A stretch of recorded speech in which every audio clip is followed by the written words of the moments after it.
اللہ وبرکاتہ۔ رات کا تقریباً آدھا پہر گزر چکا ہے اور آپ حضرات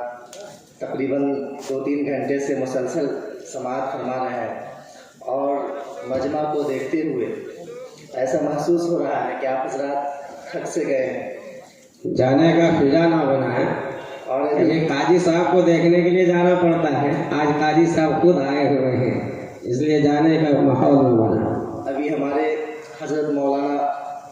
و قاضی منصور صاحب دعوت برکاتہم العالیہ قاضی شریعت نالندہ تشریف فرما ہے۔ ابھی آپ کا پرمغز خطاب ہوگا، اور ان کے ساتھ ساتھ حضرت مولانا عبدالعزیز صاحب دعوت برکاتہم العالیہ اور بھی دیگر شخصیات ہیں جو تشریف فرما ہے، لیکن چونکہ وقت ہو چکا ہے اس لیے ان حضرات کے حکم اور ایما پر میں یہاں آپ حضرات کے سامنے روبرو ہوا ہوں۔ عرض یہ کرنا ہے کہ آپ حضرات نے بہت ہی غور سے اور اہتمام کے ساتھ اور استقلال کے ساتھ آپ حضرات نے پورے پروگرام کو اہتمام کے ساتھ سنا، سماعت کیا۔ ابھی تھوڑی دیر پہلے یہاں پہ اسٹیج کے اوپر ایک مکالمہ ہوا، وہ جہیز کی لعنت اس کے اندر بتلائی گئی ہے، اور جہیز کی جو وبا ہے وہ بتلائی گئی ہے۔ واقعی یہ ایک ایسی فضا ہمارے سماج کے اندر جہیز کے متعلق عام ہو گئی ہے۔ یہ نکاح اسی طریقے سے ضروری ہے، چونکہ وقت کم ہے اس لیے میں ویسے ہی جو باتیں مجھے کہنی ہے میں کہہ دیتا ہوں۔ تمہید میں عموماً زیادہ وقت چلے جو لگ جاتا ہے اور وقت گزر جاتا ہے۔ یہ نکاح اسی طریقے سے ضروری ہے، اور انسان کی فطرت ہے، جس طریقے سے کھانا اور پینا، ہمیں بھوک بھی لگتا ہے، پیاس بھی لگتی ہے، ہم پانی پیتے ہیں، کھانا کھاتے ہیں، یہ ہماری فطرت کے اندر اللہ تعالیٰ نے ودیعت فرما دی، ہمارے فطرت کے اندر اللہ تعالیٰ نے ودیعت فرما دیا ہے۔ اسی طریقے سے نکاح جب آدمی عمر کی ایک دہلیز پہ پہنچ جاتا ہے، جب بالغ ہو جاتا ہے، جس کو شریعت کی زبان میں بالغ کہا جاتا ہے، یعنی 15 سال کی عمر کو پہنچ جاتا ہے غالباً، تو اس کے اندر ایک خواہش جو اللہ تبارک و تعالیٰ نے ان کے اندر انسانی فطری خواہش ودیعت فرمائی ہے، جس کی تکمیل کا جائز ذریعہ نکاح ہے۔ اللہ تبارک و تعالیٰ نے اس کی جائز تکمیل کا ذریعہ کیا؟ نکاح بنایا۔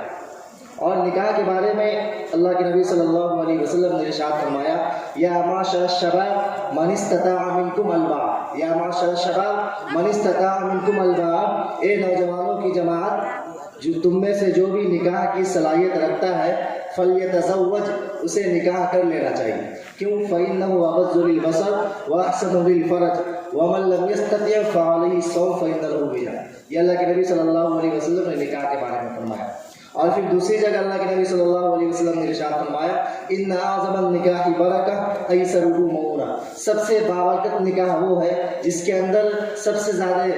سادگی کے ساتھ اس کو انجام دیا گیا ہو، سب سے کم خرچ کیا گیا ہو۔ اس کے علاوہ بھی متعدد احادیث اللہ کے نبی صلی اللہ علیہ وسلم نے نکاح کے باب میں بیان فرمایا، لیکن آج ہمارے سماج کے اندر جہیز ایک ایسا ناصور بن چکا ہے جس سے ہمارا باخبر، اور اس کا نتیجہ رزلٹ یہ نکلتا ہے کہ ہمارے معاشرے سماج میں سینکڑوں ایسی لڑکیاں ہیں جو اس جہیز کا بھیٹ چڑھ جاتی ہے، اور بلکہ ابھی تو ایسی فضا عام ہو گئی ہے ہمارے معاشرے کے اندر، مسلم معاشرے کے اندر، کہ ہماری بہت سی بہنیں اس جہیز کی لعنت سے اور اس جہیز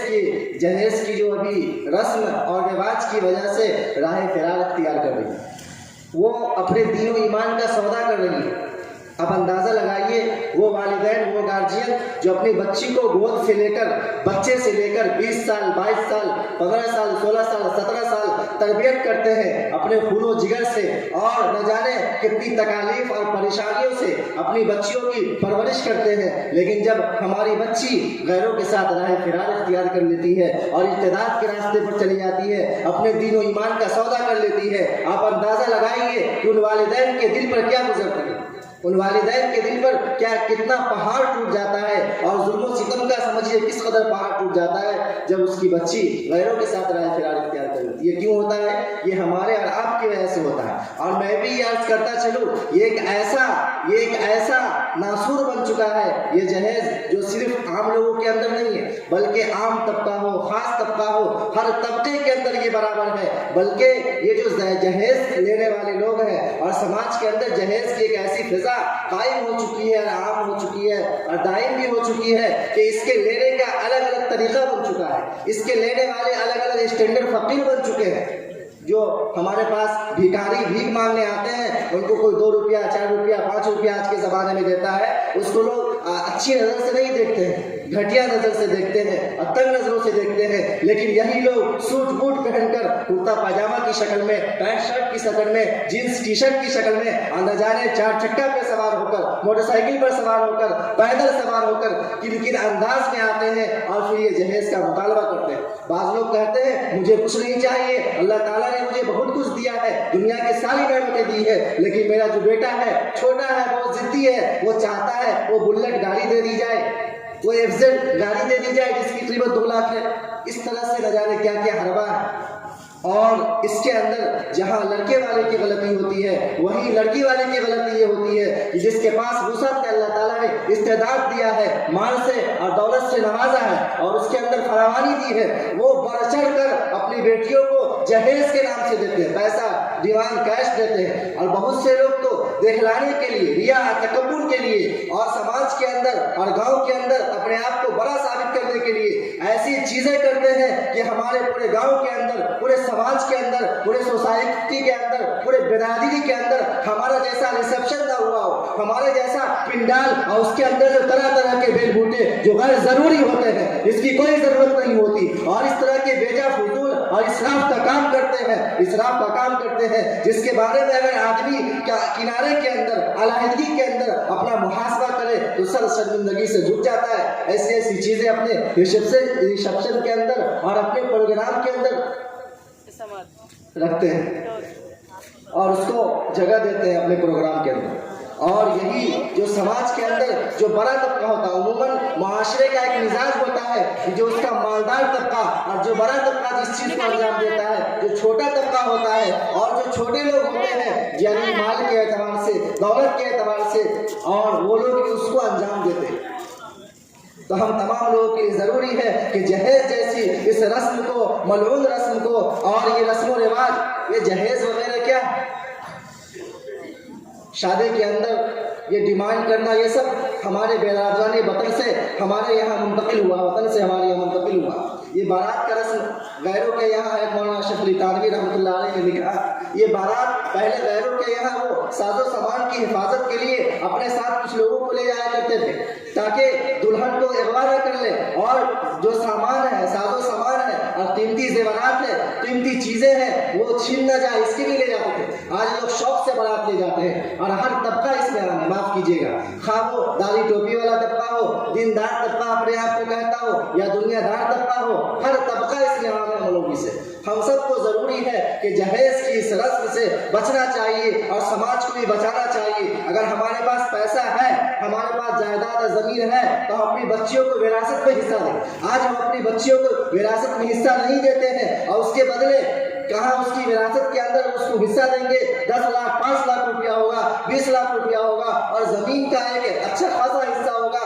ہم اس کو دوسری شکل میں 2 لاکھ روپیہ 4 لاکھ روپیہ دے کر اپنی بچیوں کے حصے کو کم بھی کر دیتے ہیں، اپنی بہنوں کے حصے کو کم بھی کر دیتے ہیں، اور مزید بڑا یہ سماج کے اندر ایک ہم فضا بھی خراب کر دیتے ہیں۔ ایک جو غریب طبقہ کے لوگ ہیں اور جو وہ لوگ ہیں جن کے پاس 2 بچیاں ہیں، 3 بچیاں ہیں اور وہ مڈل کلاس کہلاتے ہیں، وہ ٹھیک سے کھا پی بھی نہیں سکتے، بتائیے وہ اپنی بچی کے لیے آج کل مڈل کلاس کے آدمی کے لیے بھی جو خرچ ہوتے ہیں، شادی کے اندر اخراجات ہوتے ہیں، وہ 4-5 لاکھ سے کم نہیں، 4-5 لاکھ سے کم نہیں ہے۔ ایسی بچیاں مجبور ہو کر جب ایک عمر تک پہنچ جاتی ہے اور جوانی کی دہلیز سے عبور کر جاتی ہے، پار کر جاتی ہے، تو بالآخر سماج کے اندر مسلم طبقے میں جو نیچے طبقے کا سمجھا جاتا ہے وہ بھی بغیر جہیز لیے، بغیر رسم و رواج کے شادی کو نہیں انجام دیتا۔ نتیجہ یہ ہوتا ہے کہ سماج کے اندر جو ہمارے برادران وطن ہوتے ہیں اس میں اعلیٰ برادری کو چھوڑیے، اعلیٰ طبقہ کو چھوڑیے، نیچے سے نیچے طبقہ والے کے ساتھ، نیچے سے نیچے برادری والے کے ساتھ وہ راہ فرار اختیار کر لینا،